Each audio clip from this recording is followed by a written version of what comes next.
లేవీయ కాండము 7వ అధ్యాయంలో ఉన్న 39 వచనములు. అపరాధ పరిహారార్థ బలి అతి పరిశుద్ధము. దాని గూర్చిన విధి ఏదనగా, దహన బలి పశువులను వధించు చోట అపరాధ పరిహారార్థ బలి రూపమైన పశువులను వధింపవలెను. బలిపీఠము చుట్టూ దాని రక్తమును ప్రోక్షింపవలెను. దానిలో నుండి దాని క్రొవ్వంతటిని, అనగా దాని క్రొవ్విన తోకను, దాని ఆంత్రములలోని క్రొవ్వును, 2 మూత్ర గ్రంథులను, డొక్కలపైనున్న క్రొవ్వును, మూత్ర గ్రంథుల మీది క్రొవ్వును, కాలేజము మీది వొపను తీసి దానినంతయు అర్పింపవలెను. యాజకుడు యెహోవాకు హోమముగా బలిపీఠము మీద వాటిని దహింపవలెను. అది అపరాధ పరిహారార్థ బలి. యాజకులలో ప్రతి మగవాడు దానిని తినవలెను. అది అతి పరిశుద్ధము. పరిశుద్ధ స్థలములో దానిని తినవలెను. పాప పరిహారార్థ బలిని గూర్చిగాని అపరాధ పరిహారార్థ బలిని గూర్చిగాని విధి ఒక్కటే. ఆ బలి ద్రవ్యము దాని వలన ప్రాయశ్చిత్తము చేయు యాజకుని దగును. ఒకడు తెచ్చిన దహన బలిని ఏ యాజకుడు అర్పించునో ఆ యాజకుడు అర్పించిన దహనబలి పశువు చర్మము అతనిది, అది అతని దగును. పొయ్యి మీద వండిన ప్రతి నైవేద్యమును కుండలోనే గాని పెనము మీదనే గాని కాల్చినది యావత్తును దానిని అర్పించిన యాజకునిది, అది అతని దగును. అది నూనె కలిసినదే గాని పొడిదే గాని మీ నైవేద్యములన్నిటినీ అహరోను సంతతి వారు సమముగా పంచుకొనవలెను. లేవీయ కాండము 7వ అధ్యాయము 11వ వచనము నుండి.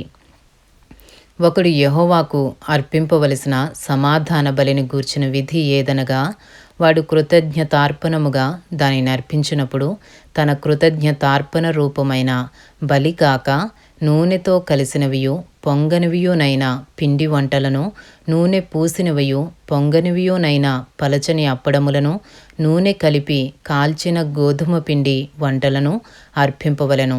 ఆ పిండి వంటలే కాక సమాధాన బలి రూపమైన కృతజ్ఞతా బలి ద్రవ్యములో పులిసిన రొట్టెను అర్పణముగా అర్పింపవలెను. మరియు ఆ అర్పణములలో ప్రతి దానిలో నుండి ఒకదాని యెహోవాకు ప్రతిష్టార్పణముగా అర్పింపవలెను. అది సమాధాన బలి పశు రక్తమును ప్రోక్షించిన యాజకునిది, అది అతని దగును. సమాధాన బలిగా తాను అర్పించు కృతజ్ఞతా బలి పశువును అర్పించు దినమే దాని మాంసమును తినవలెను. దానిలోనిది ఏదియు మరునాటికి ఉంచుకొనకూడదు.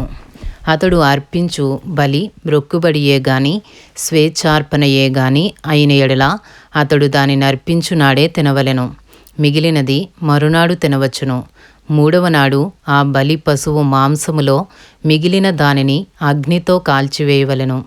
ఒకడు తన సమాధాన బలి పశువు మాంసములో కొంచెమైనను 3వ నాడు తినిన ఎడల అది అంగీకరింపబడదు. అది అర్పించిన వానికి సమాధాన బలిగా ఎంచబడదు. అది హేయము.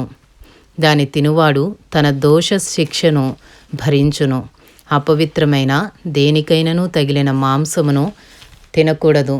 అగ్నితో దానిని కాల్చివేయవలెను.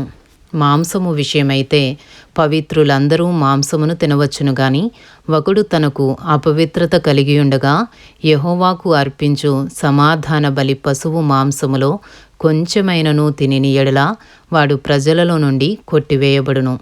ఎవడు మనుషుల అపవిత్రతనే గాని అపవిత్రమైన జంతువునే గాని ఏ అపవిత్రమైన వస్తువునే గాని తాకి యెహోవాకు అర్పించు సమాధాన బలి పశువు మాంసమును తినునో వాడు ప్రజలలో నుండి కొట్టివేయబడును.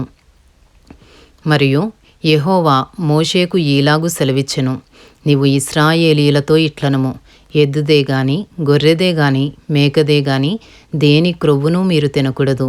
చచ్చిన దాని క్రొవ్వును చీల్చిన దాని క్రొవ్వును ఏ పనికైనను వినియోగపరచవచ్చును గాని దాని నీమాత్రమును తినకూడదు. ఏలయనగా మనుష్యులు యెహోవాకు హోమముగా అర్పించు జంతువులలో దేని క్రొవ్వునైనను తినినవాడు తన ప్రజలలో నుండి కొట్టివేయబడును. మరియు పక్షిదే గాని జంతువుదే గాని ఏ రక్తమును మీ నివాసములన్నిటిలో తినకూడదు.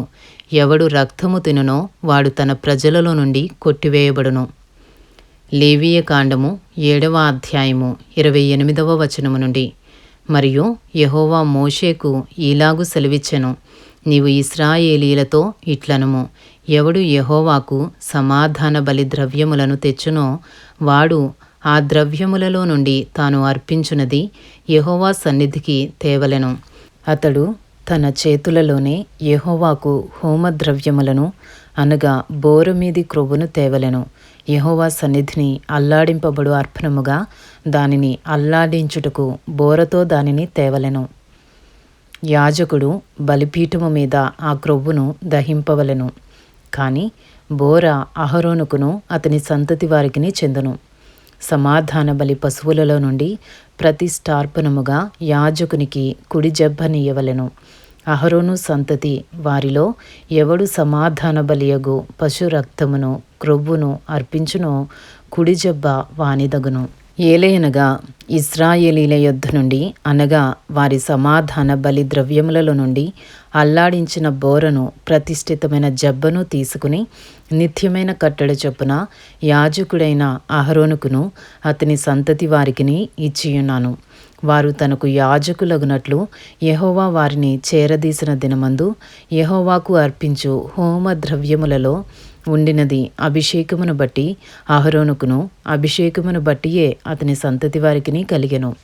వీటిని ఇశ్రాయేలీయులు వారికి ఇయ్యవలనని యెహోవా వారిని అభిషేకించిన దినమున వారి తరతరములకు నిత్యమైన కట్టడగా నియమించెను. ఇది దహనబలిని గూర్చియు అపరాధ పరిహారార్థపు నైవేద్యమును గూర్చియు పాప పరిహారార్థ బలిని గూర్చియు అపరాధ పరిహారార్థ బలిని గూర్చియు ప్రతిష్టార్పణమును గూర్చియు సమాధాన బలిని గూర్చియు చేయబడిన విధి. ఇశ్రాయేలీయులు యెహోవాకు అర్పణములను తీసుకుని రావలెనని సీనాయి అరణ్యములో ఆయన ఆజ్ఞాపించిన దినమున యెహోవా సీనాయి కొండ మీద మోషేకు అలాగుననే ఆజ్ఞాపించెను. ఇంతటితో లేవియకాండము 7వ అధ్యాయంలో ఉన్న 38 వచనములు పూర్తి చేయబడినవి.